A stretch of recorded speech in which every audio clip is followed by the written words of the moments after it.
നമസ്കാരം. അടുത്തതായി ഉടനെ തന്നെ ഒരു സരസ്വതി മന്ത്രം നമ്മൾ അയക്കുകയാണ് യൂട്യൂബിൽ.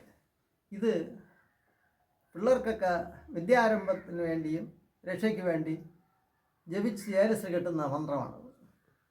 പക്ഷേ ഈ മന്ത്രം പോലെ നേരത്തെ 2 മന്ത്രങ്ങൾ അയച്ചിട്ടുണ്ടായിരുന്നു, ഒരു സുദർശനവും ഒരു ചിദംബരവും.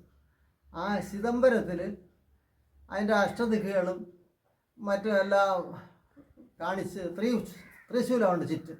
പക്ഷെ ഞാൻ അയച്ചതിൽ ആ ശൂലം കാണിച്ചിട്ടില്ല. ഇതൊന്നും ഞാൻ രൂപകൽപ്പന ചെയ്ത് വരച്ചുണ്ടാക്കിയതല്ല. ഇത് തലമുറകൾക്ക് മുമ്പ് കുടുംബത്തിൽ ഇങ്ങനെ എൻ്റെ അവരെ കാരണവന്മാർ പഠിച്ചതാണ്, നാളിയോലയിൽ നിന്നുമാണ്. ഇത് ഫോട്ടോ കോപ്പി എടുത്താണ് ഈ അയക്കുന്നത്. ഇതിൽ ഒന്നും ഗുരുസാക്ഷിയാൽ ഞാനിങ്ങനെ ഒരു വര വരയ്ക്കുക രൂപകൽപ്പന ചെയ്തിട്ടില്ല. പക്ഷെ അതിൽ വേറൊരു യന്ത്രമുണ്ട് ചിദംബരത്തിൽ. അത് വെറും എംബ്ലം മാത്രമാണ്.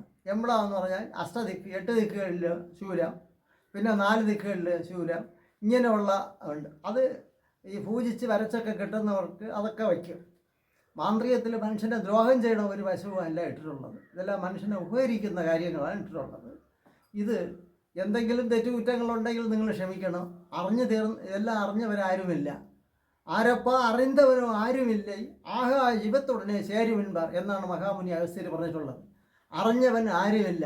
ആഹാ ജീവത്തിൽ അവൻ്റെ ജീവൻ നഷ്ടപ്പെട്ടു പോയതിന് ശേഷം എന്തെങ്കിലും കാരണങ്ങൾ അവന് പഠിച്ച് കിട്ടുന്നതല്ലാതെ ജീവിച്ചിരിക്കുമ്പോഴെല്ലാം പഠിച്ച് തൃപ്തരായവരാരുമില്ല. അതുകൊണ്ട് നിർത്തുന്നു. നന്ദി, നമസ്കാരം.